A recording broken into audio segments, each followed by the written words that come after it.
semata-mata untuk mentauhidkan Allah, maka ya kita akan mudah dalam bersabar. Oh, semua ini milik Allah. Oh, Allah adalah tempat aku meminta. Maka akan memudahkan kita bersabar. Ya, akan memudahkan kita bersabar. Ya, yang kedua jamaah. Ya. Agar kita bersabar, mudah bersabar apa? Ingatlah cinta Allah itu ya datang bagi orang-orang yang bersabar. Maka ingatlah, bersabar dalam meninggalkan kemaksiatan akan menjadikan Allah bangga kepada kita. Walaupun godaannya sangat besar, tapi saat engkau mengatakan tidak untuk maksiat, maka Masya Allah. Ya. Pasti kita mengingat Allah itu. Enggak, aku enggak ikut. Astagfirullahaladzim. Ya Allah, kuatkanlah aku, ya Allah, agar aku tidak ikut, ya Allah. Ya. Maka kalau kita meminta kepada Allah akan memberi. Ya.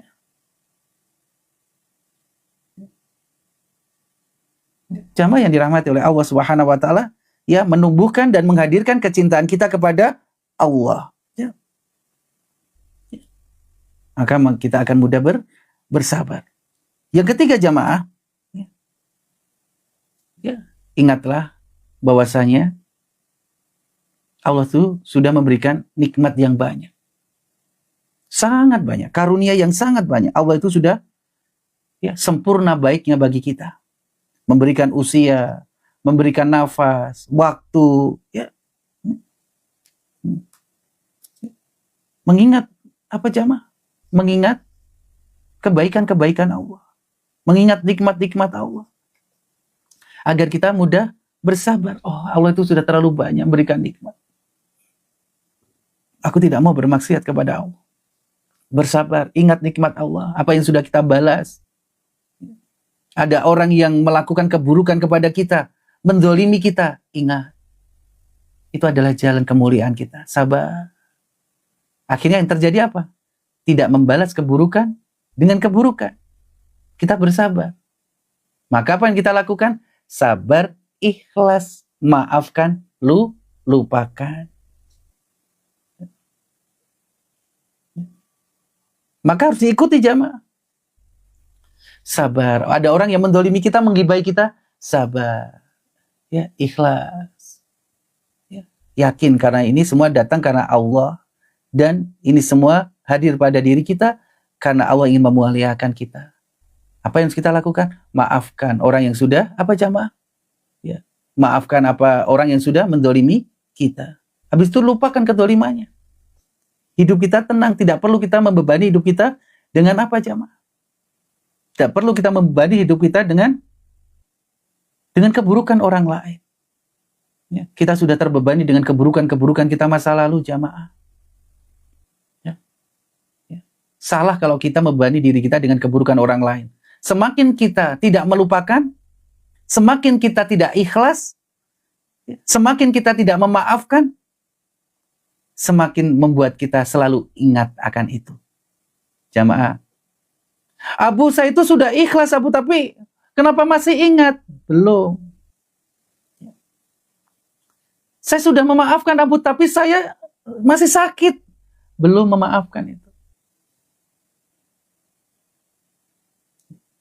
Maka ikhlas jamaah. Ikhlas. Maafkan, lupakan. Kalau itu benar-benar karena Allah, maka kita akan selalu senyum. Mengingat itu, astaghfirullahaladzim. Semoga yang mendolimiku, Engkau berikan hidayah ya Allah. Ya, ikhlas, maafkan. Ya, efek keikhlasan kita tahu ingin, Abu bagaimana ya? Tahu kita ikhlas ya? Kalau kita ingat, kita mendoakan yang baik. Maka itulah orang-orang yang bisa melihat keikhlasan orang itu. Abu, suami saya itu udah menyakiti, mantan suami saya itu terus teriang terus. Kalau kita ingin ikhlas, saya sudah ikhlas Abu, saya sudah maafkan Abu, saya sudah lupakan Abu, tapi masih kadang ingat apa yang harus saya lakukan. Kalau engkau ingin benar-benar ikhlas, kalau engkau ingat, doakan dengan doa yang terbaik. Maka engkau akan bisa senyum dengan tenang. Ya Allah, aku mengingat masa laluku ya Allah. Ya, berilah kebaikan kepada mantan suamiku ya Allah. Berikan kebaikan kepada mantan istriku ya Allah. Berikanlah hidayah kepadanya ya Allah. Semoga dia termasuk orang-orang yang kau muliakan ya Allah. Itu jamaah. Itu dalilnya mana? Kenapa kita lakukan itu? Dalilnya mana? Di surat Al-Fusilat ayat 34. Idfa billati hiya ahsan. Tolaklah kejahatan dengan cara yang lebih baik. Ibnu Qayyim menyampaikan mengenai firman Allah di surat Al-Fusilat ayat 34 ini. Apa yang Ibnu Qayyim sampaikan? Balaslah keburukan dengan kebaikan. Bukan hanya kebaikan saja. Balaslah keburukan dengan kebaikan yang terbaik yang kita punya. Jamaah itu jamaah. Semakin kita ikhlas, tercermin semakin banyak doa kebaikan yang kita doakan kepada orang yang sudah menzalimi kita. Sulit atau mudah jamaah? Sulit atau mudah jamaah? Waalaikumsalam warahmatullahi wabarakatuh. Sulit atau mudah jamaah? Mudah. Sulit. Kalau sulit, apa intinya? Cerminan sulit itu apa? Masih besar dunia. Ya, masih besar duniamu. Sulitnya seseorang dalam memaafkan orang. Ya, karena masih ada dunia. Urusan dunia di dalam hatimu. Menjadikan kita sulit memaafkan itu. Jengkel, amarah. Pasti itu urusan dunia. Ya. Maka kalau kita mudah, berarti kita sudah zuhud akan dunia. Mudahnya kita memaafkan, karena memaafkan itu bermanfaat buat akhirat kita. Karena memanfaatkan itu, ya apa jamaah? Bermanfaat buat akhirat kita. Di mana kita bisa memaafkan? Di dunia. Terus jamaah, lakukan terus. Jangan bebani kita, hidup kita hanya untuk mengingat keburukan orang lain.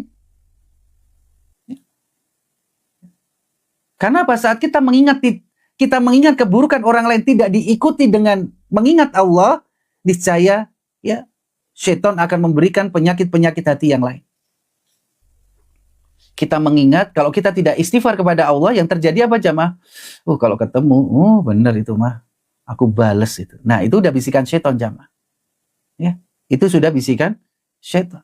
Tapi kalau kita ingat, astaghfirullahaladzim, ya Allah.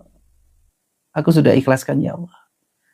Semoga Engkau memberikan hidayah kepada orang yang sudah menyakitiku ya Allah. Jadi lupakan. Ya. Yang herannya itu jamaah, kenapa kita mau memanfaatkan waktu kita hanya untuk yang sia-sia? Apa sia-sia? Mikirkan keburukan orang lain itu apakah manfaat bagi kita jamaah? Ya. Sia-sia jamaah. Sudah dilupakan, tapi ingat lagi, istighfar. Gak boleh. Seseorang tidak boleh menghukumi seseorang. Gak boleh. Karena kita tidak tahu bagaimana yang dia lakukan di malam hari. Mungkin di malam hari, dia sudah menghamparkan sajadahnya, bertobat kepada Allah dengan tangisan yang sangat-sangat penyesalan. Kita tidak tahu. Maka tidak boleh kita memvonis ya orang. Menghukumi orang. Tidak boleh. Yang kita ingkari apa? Perbuatannya. Tidak boleh memvonis menghukumi orang. Karena bukan hak kita. Ya. Karena menghukumi seseorang itu akan menyakitkan. Belum tentu Allah menghukuminya seperti itu. Ya. Jangan mendahului Allah. Kita menghukumi seseorang, tapi seseorang itu sudah diampuni Allah bagaimana? Zalim kita, dia udah bersih tapi kita menghukumi. Gak boleh. Ya. Maka Abu sangat, ya, bukan menganjurkan. Ya. Bernasihat buat diri Abu dan kita semuanya. Tidak boleh menghukumi orang. Apalagi menghukumi saudara-saudara kita muslim dengan kafir. Gak boleh. Ya. Wah, dia kafir itu. Padahal dia saudara muslim kita. Gak boleh jamaah. Hati-hati, lisan kita akan diminta pertanggungjawabannya. Siapa yang menentukan kafir atau tidaknya saudara kita itu? Allah. Yang kita lakukan adalah mengingkari perbuatannya sesuai dengan apa yang disampaikan Allah dan Rasulnya, cukup. Ya. Ya, jamaah yang dirahmati oleh Allah Subhanahu wa Ta'ala. Maka disampaikan Ibnu Qayyim bahwasanya membalas, ya, orang-orang yang mulia itu adalah orang yang membalas keburukan dengan kebaikan. Dan orang-orang yang rendah adalah orang yang membalas, ya, kebaikan dengan keburukan. Itu jamaah. Ya. Ya, kalau orang bilang itu, kalau pepatah itu, ya, air susu dibalas dengan air tuba. Ya. Kebaikan dibalas dengan keburukan. Contohnya apa, jamaah? Orang udah dibantu tapi diingatkan marah-marah. Nah, itu jamaah. Orang yang dibantu malah memutus silaturahmi. Nah, itu jamaah. Itu serendah-rendahnya orang, jamaah. Ya. Dan ingat jamaah, orang yang mati syahid diampuni seluruh dosanya kecuali hutangnya. Dan Allah berfirman di surat Al-Baqarah, Allah berfirman di surat Ali Imran ayat 185. Dan pada hari kiamat akan diberikan sempurna balasannya. Akan hak-hak kezaliman, ya, kalau kita ada hak kita yang diambil orang lain, maka Allah akan sempurnakan memberikan hak kita kelak di hari kiamat. Ya, kelak di akhiratnya Allah akan diberikan. Ya, maka kita nggak usah khawatir, jamaah. Ya. Kita nggak usah khawatir. Ya. Tapi sebaik-baiknya bagaimana? Maafkan. Karena belum tentu kita itu juga tidak ada dosa. Kita juga banyak dosa, jamaah. Ya. Di surat apa, Bu? Di surat Ali Imran ayat 185. Ya, Ali Imran ayat 185. Dan ingat jamaah, bagaimana kita juga memudahkan kita untuk bersabar, yaitu menyadari, ya, siksa Allah itu pedih. Menyadari siksa Allah itu pedih. Maka yang akan membantu kita untuk bersabar. Ya. Membantu kita untuk bersabar. Kalau kita membalas dengan keburukan, sesungguhnya ingatlah, ya, adab Allah itu pedih. Murka dan pembalasan Allah itu sangat keras. Agar kita apa? Agar kita menahan untuk melakukan keburukan dengan cara bersabar, ya. Dengan cara bersabar.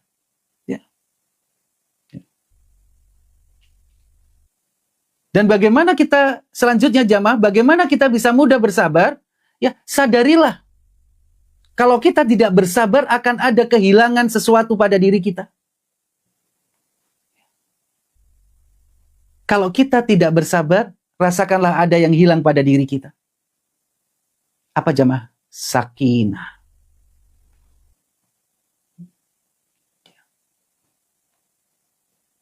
Ya, jamaah. Kita akan mendapatkan sakinah dengan kesabaran. Kita akan kehilangan sakinah kalau tidak sabar. Karena tidak akan tenang hati kita. Semakin gundah, semakin waspada, semakin. Karena membalas sesuatu dengan buruk, dengan keburukan yang lain, akan menjadikan orang lain juga membalas lagi. Akhirnya kewaspadaan. Hidup kita hanya untuk memikirkan, ya, untuk memikirkan keburukan apa yang akan dibalas lagi. Saling membalas. Sia-sia. Putus keburukan itu dengan bersabar. Maka hidupmu akan lebih tenang. Maka hidup kita akan lebih tenang. Percaya tidak, jamaah? Percaya tidak kalau kita bersabar itu hidup kita akan lebih tenang? Ya. Apabila kita tidak bersabar, kita akan hilang apa yang dinamakan, jamaah, kebaikan dunia dan akhirat kita akan hilang. Ya. Ya. Ya. Orang yang tidak mau bersabar, ya, maka sesungguhnya orang itu akan kehilangan kebaikan di dunia dan di akhirat. Ya. Ya. Selanjutnya, jamaah, kalau kita ingin mudah bersabar, renungkan bagaimana, ya, kemenangan sejati. Saat kita bisa mengendalikan hawa nafsu kita. Pernah gak tidak jamaah kita sabar? Akhirnya semua selesai. Dengan kesabaran kita ada jalan keluar. Pernah tidak jamaah? Pasti pernah jamaah. Kita dengan bersabar, ternyata alhamdulillah ya Allah, terima kasih ya Allah, kau selesaikan masalah ini. Rasakan itu jamaah. Rasakan kemenangan juaranya kita dalam menghadapi masalah-masalah kita dengan bersabar. Ya. Maka pikirkan yang baik-baik jamaah. Oh ya, ternyata hikmah dari kesabaran itu adalah bagikan kita menang dalam suatu pertandingan. Senang tidak? Ya. Bahagia tidak kalau kita juara jamaah? Bahagia. Kita merasakan kemenangan itu senang tidak? Senang. Sabar adalah jalan untuk mendapatkan kebahagiaan dan kesenangan itu. Ya. Jalan kemenangan di atas hawa nafsu, kemenangan di atas bisikan setan, yaitu bersabar. Bagaimana kita berperang dengan setan? Kitanya menang. Senang tidak? Senang. Saat kita dihadapkan di sini ada ya barang-barang haram, ya ayo dimakan, padahal semua makan. Ya, semua minum, semua makan. Kita tidak makan sendiri. Ah, so suci kamu, so bersih kamu. Enggak, aku nggak mau makan. Sabar. Padahal teman-teman, kita makan dan itu enak sekali. Tapi karena kita tahu ilmu bahwasanya itu haram, maka sabar. Setelah kita sampai rumah dan kita tidak makan tadi, tidak tergoda dengan makan tadi, bahagia tidak? Masya Allah, ternyata aku bisa ya Allah menang dengan godaan-godaan syaitan ya Allah. Dengan apa? Bersabar. Maka, ya bersabarlah. Maka engkau akan mendapatkan kemenangan. Dan engkau akan bahagia dengan kemenangan itu. Ya. Ternyata aku bisa ya Allah. Iya, kita bisa. Dan Allah berjanji, Allah tidak akan berhenti memberikan kesabaran saat kita mau mencoba untuk bersabar. Maka cobalah terus. Jauhkan urusan duniamu, hilangkan duniamu, ya saat engkau ingin bersabar. Yang bisa melemahkan kesabaran kita, membuat kita sulit bersabar itu karena apa? Karena urusan dunia. Fikirkan akhirat kita. Fikirkan kemuliaan di sisi Allah Subhanahu wa Ta'ala. Ya. Ya. Jamaah yang dirahmati oleh Allah Subhanahu wa Ta'ala. Terus apa lagi Abu yang bisa menjadikan orang mudah sabar? Ya. Ingatlah janji-janji Allah. Oh, banyak sekali jamaah. Ya. Apa jamaah? Ya. Innallaha ma'as sabirin. Sesungguhnya Allah bersama orang-orang yang sabar. Allah mencintai orang-orang yang sabar. Orang-orang yang sabar adalah orang-orang yang akan mendapatkan pujian, rahmat dan petunjuk dari Allah. Ya. Orang-orang yang sabar adalah orang-orang yang akan mendapatkan pertolongan dari Allah. Orang-orang yang sabar akan mendapatkan pahala yang sempurna tanpa batas. Orang-orang yang sabar akan digugurkan dosa-dosanya. Ingatlah janji-janji Allah itu agar kita mudah bersabar. Padahal janji Allah bagi orang-orang yang bersabar itu Masya Allah banyak jamaah. Bahkan kita tidak akan mungkin tidak sabar kalau kita sudah ingat janji-janji Allah dan kita mengimani setiap janji-janji Allah itu. Siapa yang tidak ingin ampunan dari Allah? Kita semua ingin. Siapa yang tidak ingin mendapatkan pertolongan dari Allah? Kita ingin. Siapa yang nggak ingin cinta dari Allah? Kita ingin. Siapa yang tidak ingin Allah bersama kita? Kita ingin. Ya. Cuma, siapa yang tidak ingin petunjuk, ampunan, rahmat, dan pujian dari Allah? Kita ingin. Maka ingatlah janji-janji Allah agar kita mudah. Semua ini kita inginkan. Di mana janji Allah? Tentu di dalam firman-firman Allah.